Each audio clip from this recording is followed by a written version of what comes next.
Welcome to Bound by Books. I'm Sherri Hayes, and I write steamy contemporary romance and BDSM erotic romance. And today I'm joined by Tina Moss. Hello, I'm sci-fi romance author Tina Moss, and what are we doing today, Sherri? How's this week going? I feel like we are just both. Every time we podcast together, we say the same thing, but it's always true because our work schedules are so crazy. But how is your week going? Fast, I very, know very it fast, and is. it's flying by, and I'm just like, yeah, where did the time go? Um, but it is beautiful here today in Ohio. We're getting some gorgeous spring weather in the middle of February. Well, in the beginning of February, really. Um, Nice, but hey, I'm not complaining. It's great. I was able to turn my heater off. nice. It's that nice out. So it's like, woohoo. We're into in the 50s here today in New York. Last weekend rather, was the super frigid cold, but I was away in California, so I got to beat that cold weather. You got to miss out on all that. Yeah. Yeah. So Yeah. I'm pretty happy about that, not gonna lie. Yeah, that is one of the advantages to California. They have some pretty good weather out there. That they do. Um, unlike those of us in the Midwest and the East Coast that just get hammered and Oh, cold and oh they're saying we've had the lightest winter on record in terms of snow, and I'm kind of dreading every time I hear that because I'm like, oh God, please don't jinx it. Don't jinx it. I was gonna say we've gotten quite a bit of snow here this Have you? year. I mean, not tons and tons, but more than average, Ugh. yes. Because we've had three significant snowfalls this year, and each of them have been about 5, 6 inches. Okay. Yeah. And I mean, we usually don't get more than, I mean, if we get a foot snow total the whole winter, Then it's a lot. that's a lot for us. And we usually only get it in like one or two major snowfalls. Like everything else is just dustings and stuff like that. But we've gotten that major snow, three significant snowfalls plus a bunch of dustings. Oh wow. So yeah, we've definitely gotten more. And we actually had a blizzard, a mini blizzard, but it was a Okay. blizzard this year. So one day where it was just yeah, it wasn't, it was like about 6 inches of snow, but then it was like really, really windy too. It was like 50-mile-an-hour winds. Oh, not fun. So like everything shut down. Like everything, like the entire, like even the city of Columbus, which is my net closest major city, even they shut down. And that's like almost not her. I mean, that just almost never happens. See, that's so So funny because here, I mean, my cousin works for sanitation and he was upset that we didn't get snow because our sanitation department does our snow removal. And when they do mm, the snow removal, they get overtime pay. They get and snow differential and all that, so they get extra money. So he's like, I didn't make as much money this year because we haven't gotten any yeah, that would be a downside. I can see that. I can see that. Yeah, our guys around here have not had that problem. snow. They have definitely got some overtime because, like I said, that one where we had the blizzard. I mean, it was basically a 3-day snow event. Hmm. That I mean, they were they were out constantly for 3 days, Yeah, just trying to, because every time, because of the wind, every time they'd get the roads cleared, it would it would just do drift it back again. over, and they'd have to do it again. So Boy. And it how was are things crazy. It going was on the writing front? they suck. Let's just be blunt about it. They suck. Um, yeah, it was just last week I sat down to try to write in the morning, which is what I have been doing this year, and I I, I get about 200 words in an hour, Oh which is wow. not good. Yeah. Not good at I all. mean, it's still words, but yeah, that's on the slower side for me too. Yeah, and I mean, yeah, because if words are really flowing, I mean, 1,000, 1,300, something like that in an hour. So yeah, 200 just really not good. I'm Not good at all. sorry. But Yeah. um but I'm one of those, that way pantser, Mm-hmm. so I don't have it in my head ahead of time, and two, I'm kind of a perfectionist, so if a sentence doesn't read right to me, I'll go back and fix it like 10 times until I'm happy with it before I move Mm-hmm. on. So yeah, that slows the writing down pretty significantly when it's not flowing very Right. well. What about you? Have you, I know you have kind of a project that you're supposed to be Yes. working on. So have you made any progress with that? I see. It's so hard to get motivated because, like, I have half of it done. So I have about 35,000 words done. So I just keep having in my head, but like half of it's done, half of it's done. And so it's been, I can't seem to break this mindset. So I went back, I did start to go into it and revise it because it does need a little bit of revising before I can move to the second half of it. But I think I have to get that out of my head and like really get myself on a deadline because like Marianne, we are those hostage deadlines. I need to give myself a Mm-hmm. firm hostage deadline to really get the motivation flowing. Because right now it's not. Yeah. Yeah, I got to get back on my I've got to kind of get back on my schedule because like I said, Yeah. I had that huge like setback last week where it just was not flowing.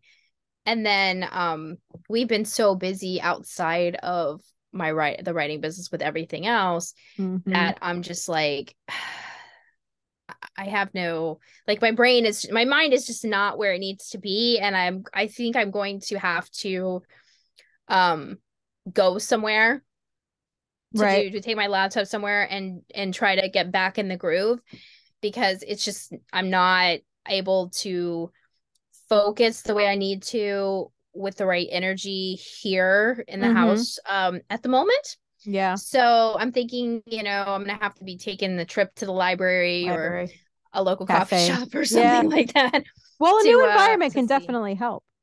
Yeah, it really can. And I've done it before when I've, been on deadlines and stuff like that. It's just not always convenient to then, pick up and actually physically have to go somewhere, especially in the Sure. winter. Sure. But yeah, I need to start making some progress because I think I've only written like 2,000 words in the last 2 weeks, Yeah. and that's not good. Yeah. That is not good at all. So, Hard, man. so it is. But Well, the writing struggle kind of flows into a little bit of what we're talking about today. it We're going to does. look more at the reader perspective, but we are Yes. going to talk about why people DNF or do not finish a book. So, Sherri, Yes. have you ever DNF'd a book? Oh, Right yes. there. Yes, I have. I have. I've DNF books all the way from there's most books I DNF within the first couple chapters. Mm-hmm. But there was one book that I didn't DNF until 80% in. Wow. Yeah.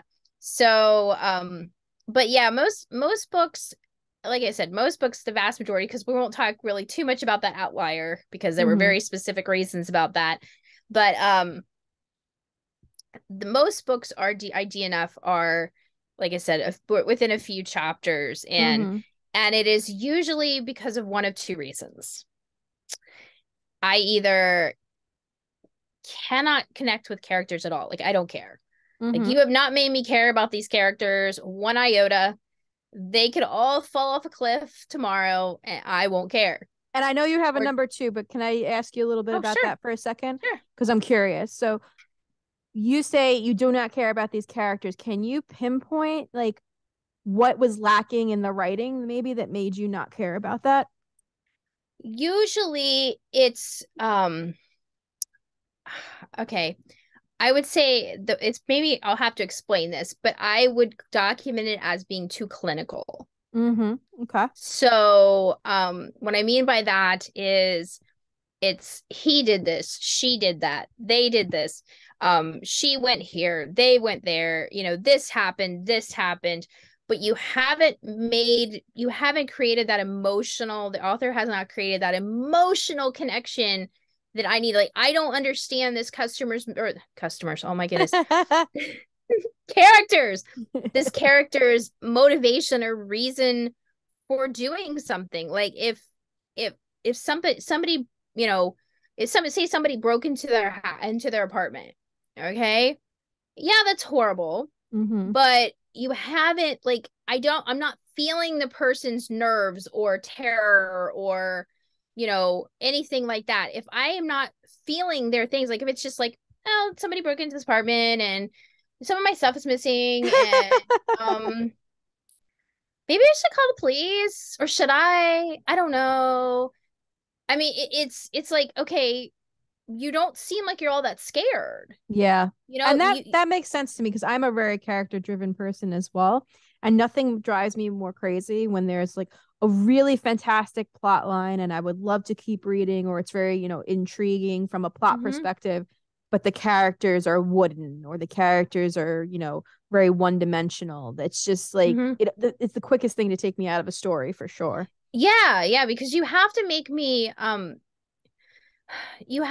care. Like, I Mm-hmm. mean, there's no way to get around that. You have to make me as a reader care about this, if not the character itself, the situation that your character is in. Mm-hmm. Why should I care about that? Now, if, again, that same scenario, somebody breaks into their apartment, if you start telling me that they've been getting, they've been feeling like somebody's been stalking them and they have this, history of, even if it's like only a short history, the last month, something's been going on or they've had this bad breakup and then they met this person. I mean, set something up for me, make me care, Mm-hmm. make me want to keep turning that page. Right. Because if you don't do that, I'm not going to, Yeah. And I you think, like know? you said, that can be something as simple as like, give me a little bit of their backstory, or give me, how do they feel about somebody breaking into their house? And not from like like you said before, a clinical perspective, but like a visceral perspective. I want to get into their emotion. That's a scary Mm-hmm. thing to have happen. So I would expect the person to be scared. And if they're not scared, which could also be intriguing, then I want to Mm-hmm. know why. You Right. got to give me a Yeah. hint. Yeah. And it goes, and it kind of goes back to the showing versus telling, although Mm-hmm. sometimes you do have to just tell something. Yeah. There are instances where there's some things just to move the plot along. You need to just say, this is, say, hey, the walls are blue, or Mm-hmm. something like that. But you really need to make me feel what the character is feeling, make me understand why this is significant, why this is important. And I will kind of do a little side note to that. Because again, I'm talking about the clinical stuff specific to the romance genre, because it's what we Mm-hmm. both write, is another thing that will really make me consider DNFing. Is if we are 3 chapters into the story and I haven't met the love interest. Mm. Yep. That is a tough That one. And I mean, because to me, that's the same. It fits in that same bucket. It's not. It's this is a romance, so Yep. therefore you need another party in here. Right. And that's Um. going back to genre expectations. Like I think so many newer writers make this mistake where they want to write in a certain genre, but they don't necessarily know all the conventions of the genre, and they just kind of write their story, however it comes into their head, which is not bad. But when you have readers who expect certain things like meeting the love interest early on and then Mhm. not getting that, can be a cause to DNF a book for sure for most Right. I romance mean, readers.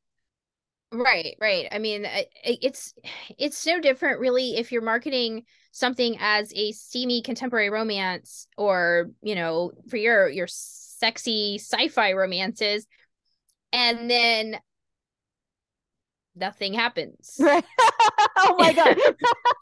I'm just thinking of the hate mail that I would get if, all of my alien smut faded to black. But I mean, well, yeah, because think about it. If you did because you do a lot of TikToks, you're a big TikTok person. If you did all these TikToks talking about these vibrating alien pickles, and You never then see they them, pick up one sorry. of your book, and then they pick up your book, and they go through the whole. There's no vibrating There's so anything in many here. pickles. How dare you, Tina?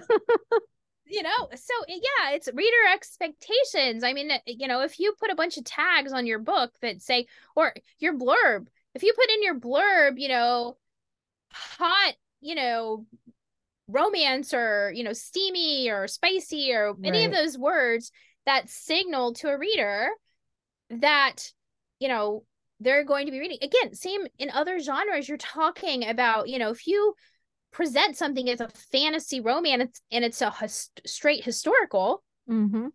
you're going to have a problem. Yeah, knowing the genre is so important. That's actually, it's funny. On TikTok, Colleen Hoover's book, It Ends With Us, there was a big debate on that because the publisher was marketing it as romance. And from all intensive purposes, it's really women's fiction because it's about, a domestic violence situation and a survivor of that and ending generational trauma, essentially. There's nothing really romantic about it. The romance comes from like later on, and no Right. spoilers, but the woman leaving that situation. It's not your traditional romance. Like same thing with Nicholas Sparks, who is, we've said many times, he does not write romance novels. He writes love stories because romances need happily ever after, or at least happy for now. So I think, Right. DNFing because genre expectations are not met, or they're not marketed, or it's marketed in the incorrect way, is a totally valid reason, and many readers will do it. Right, exactly. Now I know when you started writing your alien romance series, you did a lot of research Oh yeah. on the genre, and I didn't do it quite in the same way you did, obviously, because you specifically went and looked at, did a lot of, like, read hundreds of books, I think you said, Yep. that were in that genre. I took a little bit of a different approach because I just happened to read a lot of that genre. Mm-hmm. So again, same difference. You did the same thing. You read a lot of it. I just did it over years, and you kind of did it in a more condensed period of time. But reading in that genre that you wanted to write, that you want to write in, and learning what the consistencies are, Mm-hmm. like the happily ever after or the happily for now. If your book does not end in one of those two things, it is not a romance. I don't, Exactly. you can argue. I have seen people argue, Argue till you yes, blue they in the are. face. You're still You can wrong. do that. And they're still wrong because it's not. If your hero dies at the end of your book, Right. leaving the heroine alone, that is not a romance. It doesn't Yep. mean it's not a good story. Don't be wrong. You can have an amazing story with, some of my favorite books of all time are not in the romance genre. Mm-hmm. And it's just because they have those visceral reactions. They have connected with me in an emotional way. And there are some that have romantic threads through them. Mm-hmm. But again, if your hero or heroine dies at the end of the book, it is not a romance. It does not Absolutely. meet the genre expectations for a romance. And you are going to get some nasty reviews if you Exactly. market that as a romance. Well, It's one this of the is reasons I don't like Nicholas Sparks, right. because he It's likes to kill people. he writes love stories, period. And you can Mm-hmm. argue like Romeo and Juliet, the tragic Mm-hmm. love story. It's not a romance. Right. And that's Exactly. kind of how we got urban fantasy too, is we Yeah. had paranormal romance, and then we kind of had this offshoot genre of the strong female character where we really did it didn't necessarily, or a strong male character, but mostly female in these books, that didn't necessarily need a romantic plot line to it or romantic Mm-hmm. subplot. They can have it, but it was really more about the fantasy elements and the fighting elements and the really, the badass heroine. More action adventure Yeah, type exactly, of a, exactly. And yeah. I think that came from, okay, we have these specific genre expectations in paranormal romance, but here's the story I want to tell that's more of a, action adventure, like you said. So Mm-hmm. that created a whole new genre because, Mm-hmm. again, if you're gonna write genre fiction, you got to meet reader expectations of Right. that genre. And I think that's I get the pushback that I always hear on that is basically kind of a, like, well, readers should be looking for something new. It's like, but should they? I mean, really? Because the whole point of them picking up genre fiction is because they are in the mood to read that genre. It's Right. the same thing as like if I want to go and read a historical romance, I expect I don't expect it to be the same as a contemporary or a paranormal because they Exactly. have different genre expectations. Now, granted, they're all romance, so they all have the expectations of an HEA or an Happy for Now, but the actual other genre expectations outside of the romance are different. And I expect them to have those differences in them. Um, if you're Yeah. gonna put an uber feminist in a historical romance, you had better be making this person have some serious societal backlash Yeah. because I historically that's the way it was. It's not right. whereas you can get away with having that with not a whole lot of backlash in a contemporary or even Right. a paranormal. I But mean, unless you're in again, like a historical matriarchal society, which, right, you're going back much further. If you're in the Regency era, for example, like that, then it's right, probably not going to work. right, But yeah, exactly. and I think about like with genre expectations too, if for some reason I feel like there's more pushback with romance in particular, because you never hear like this about horror. Like, oh, all of Mm-mm. a sudden, you shouldn't have something horrific in horror, right? Because it's the horror genre. And Right. and you can make tweaks and bring originality to the genre. I Mm-hmm. think about when the Blair Witch Project came out years ago and started essentially the whole found footage subgenre of horror, which was not really a thing before that. There might Right. have been, but that was really the catalyst for that subgenre Mm-hmm. of horror. So I think there is ways to bring originality and newness to a genre, but Mm-hmm. but like for example with the Blair Witch is still scary. It's still Right. horrific. It still Well, falls within the it's conventions of the yeah, it genre. still has it still hits all of these genre expectations. Mm-hmm. And the same with romance. There are certain expectations, but you have a lot of, variation within that. You just have to make sure you hit those genre expectations. You got to make sure the couple meets in, fairly early in the story, like within the Mm-hmm. first, few chapters, at least really the first couple of chapters, and you have to have an HEA. Mm-hmm. There has to be some sort of a conflict Tension. or Yeah. tension or something that's a pushback type of a thing, some sort of obstacle they have to overcome. Right. Other than that, in the general romance, you're pretty much can do what you want. But Yeah. there is a reason also why we have BDSM romance, we have Mm-hmm. paranormal romance, we have sweet romance. Those all have their own individual genre or subgenre expectations. Right. You can't So, put, an erotic scene in a sweet romance. Like you just can't no. you can't do it. It changes what the genre is. Yeah, because You're it gonna get yeah, huge backlash, huge, yeah. negative reviews from readers if they finish the book at all. Yeah, I think some of that um is that because romance is such a popular genre, Mm-hmm. especially from a financial perspective, because romance readers spend more money per capita, Yep. every year than on any other genre. I think so many people are like, they see that dollar sign and they're like, oh, I want access to that. I want Right. access to that readership. So I'm going to figure out how to put my book in a romance genre, but then they don't understand the genre expectations because they Yeah. don't really read in that genre. They don't truly write in that genre, but they're like, oh well, my book has this romance in it, Mm-hmm. so I can stick it in the romance, I can make it a romance. But it's like, just because you have a romantic subplot does not make it a romance, because Absolutely. again, love story and romance are two and completely different Yeah. things. So yeah, Yeah. I And it's interesting when it comes to DNFing a book. If you would have asked me years ago if I would ever DNF a book, I would have said absolutely not. I will read it all the way through. I will stick it out even if I'm not enjoying it. That very quickly changed in the last couple years as I've mm-hmm. read a lot more per year than I had before.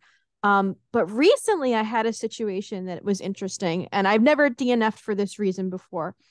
So I had an author reach out to me who also does a podcast and asked me to come on her podcast.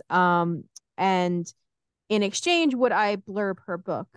So I was reading the book and I didn't realize that this was not the first book in series. This was a sequel. So it was a little challenging to begin with because I didn't have the backstory from the first book, but I decided, I'll figure it out as I read along. I got about 6 chapters in, and all of a sudden there is a character in that book who had been sexually assaulted and had a child as a result. And all of a sudden in this chapter, the person who had assaulted her comes back, and this man is now like in a negotiating / superior position to her. So she has to kind of like pretend that this didn't happen. And I was immediately like and I hate, this word is taken out of context, but just for the context of the podcast, I do have PTSD and I was triggered by this immediately. And I was like, I spoke to the author. I said, hey, I'm so sorry, but there's just no way that I can continue with this.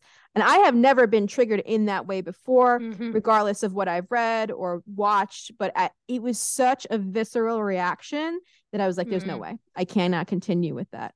So I think, in that respect, triggers obviously are a huge reason to DNF a book. It's why in recent years we've come out with trigger warnings on books. And I know that's still a bit of a controversial topic, but I think it's becoming more normalized. And everybody's responsible for their own triggers. So I don't, no onus on the author with that. Right. But it's kind of, I mean, I mean, you've got to, again, I think the reason why it's kind of become a controversy is because I'll just touch on this briefly because I don't want to go down that rabbit hole, but it's kind of like some other things in society these days is that it's been overused and that has lost it's lost a lot of its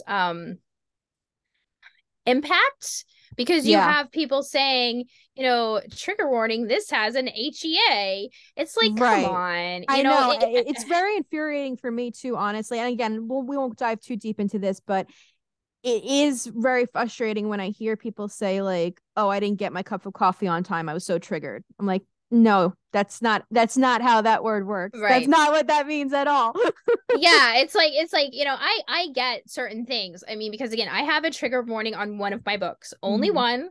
And it is because I graphically describe like having her relive being tortured and raped, like graphically. She has several flashbacks. It goes through, there's some serious language in it. And I'm like, okay, to me, this is like, if you experience any type of a similar situation, you could potentially be triggered because this is very visceral. Especially being that this was the 3rd book in my Finding Anna series. So anybody reading that has most likely read the first 2 books, which we do kind of touch on those, on her past trauma. But this is a really like, boom, you're getting into that in detail. And I'm like, yeah, I just would feel more comfortable if at least it's there. Exactly. And people can know that, hey, this is gonna really kind of dive deep down. But yeah, that's a good, I mean, that is a good reason to DNF, because if it starts talking about things that you are not comfortable with, that stings. I mean, the book I did DNF at 80%. For me, it was a BDSM book. And I'm very, very picky about my BDSM stories, to make sure that they're accurate and that what I'm depicting is a healthy BDSM relationship. And I was on the fence with this book throughout because I wasn't really quite sold on this, the hero being a dominant or a good dominant, even though the author kept saying, oh, he's a good dom, he's a good dom, he's a dom. And he did something unsafe 80% in, like really unsafe. Like could have caused permanent harm to his submissive. Oh gosh. If he, did it. And I was like, nope, I'm done. I didn't really care. I wasn't really sold on this guy in the first place. Now I'm definitely not sold. I'm done. Not reading anymore. I know it's 80%. I could probably push through, but I'm done. So yeah. So yeah, there's lots of reasons to think. So kind of shifting back to my second reason, Mm-hmm. which I think is something you will probably be able to relate to a lot, and that is editing. Oh my gosh, editing. Yeah. So I have a little bit of grace for this in terms of like how much there is and what types of editing Mm, issues there are. Because listen, even when you are going through traditional publishing, let's say, and you've gone right. through, several editing passes, even, traditional or indie, honestly, Mm-hmm.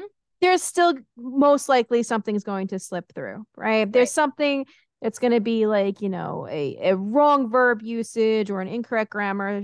Something will happen Missing inevitably. word, that kind of Yeah. thing. Yeah. So stuff like that when it's grammatical and it's not through, prevalent throughout the story. That's Mm. kind of like not a big deal to me. It happens all the time.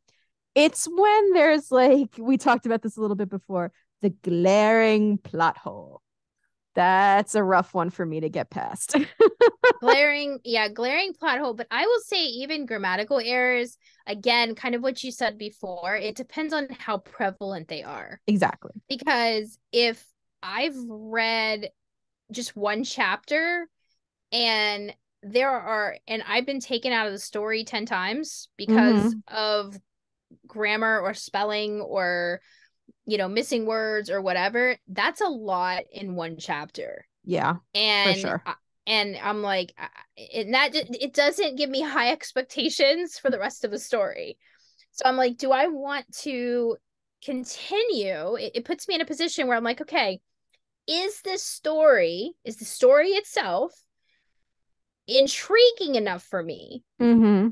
to deal with these grammatical and spelling and all this stuff errors, or is it not? And I will Right. say that after one chapter, for most books, it's not going to be, because you one chap I would say, with very few exceptions, one chapter isn't enough for me to be hooked on a story. It's why I usually give a story at least 3 chapters to Mm-hmm. really hook me, because I want to meet all the players. I want to meet the heroine, I want to meet the hero, I want to see at least a good interaction between the two of them before I decide if I'm going to be invested in the story itself. Right. And usually in most romances, you're introduced to one character and you maybe meet the other character at the end of chapter 1 or even the beginning of the second chapter, something like that. Mm-hmm. So you really don't have a good interaction with them for at least 2 or 3 chapters. Mm-hmm. So I usually give it that. So after one chapter, if you've just completely blown, the editing is just so horrendous. Yeah. I also had one I read that I DNF, well, the one I DNF'd, where the sentence structure was the same cadence over and over and over So again. there's no variation between the No, and oh I no. was like, I can't read Oh 80,000 no. words of this. I just can't. I can't. I'm sorry. So yeah, I mean, there's so much. Continuity errors for me also really bug me. I have this I guess it's not a bad habit, but it's one of the noise the heck out of my husband is that when we're watching movies and when there's a continuity error, like I immediately my eye just gravitates toward it and I have Mhm. to talk about it and he's like, just watch the movie. I'm like, I can't, it's so irritating. It's Yeah, just I yeah. have the same issue. I actually, because I don't see it as much with my own stories, obviously, because Mm-hmm. the way that I write. Um, so I actually have a beta reader who also can notices continuity issues a lot. She's very good at that. Yeah. And Sorry, if you're so watching on yeah. YouTube, I had to turn on the lights because it's getting very dark in here and my face was just getting Uh, darker.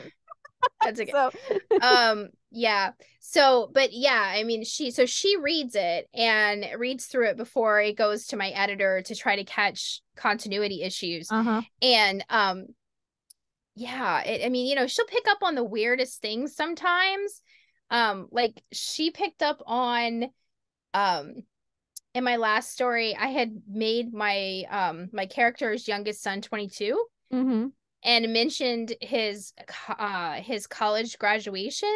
Mm-hmm. But then I said something, I can't remember what it was, but I said something later and she goes, "Well, did you mean his high school graduation? Because if he was this age, this would not line up with this. With And it was something so small that most people wouldn't have picked up, but she picked right. up on it. So I was like, okay, well, we're gonna have to go Yeah, back and I should adjust say if it that. was something small like that, that wouldn't bother me. But a lot of the times, like Mm-hmm. in some of the movies we just watched too, like there were so like such big errors that like Mm-hmm. I just couldn't look past it. Could not suspend the disbelief. It bugged the heck out of me. But it's also a Yeah. personal pet peeve. But Yeah. It's one of the things I actually really enjoyed about Top Gun Maverick was I they did haven't a seen it yet. really oh have you watched did you watch the original Top Gun? So this is funny. I'm not a big Tom Cruise fan. So Right. I never watched the original Top Gun. My husband just made me watch it recently. Okay. I'm sorry for all the Top Gun fans out there, but I don't think the movie holds up very well.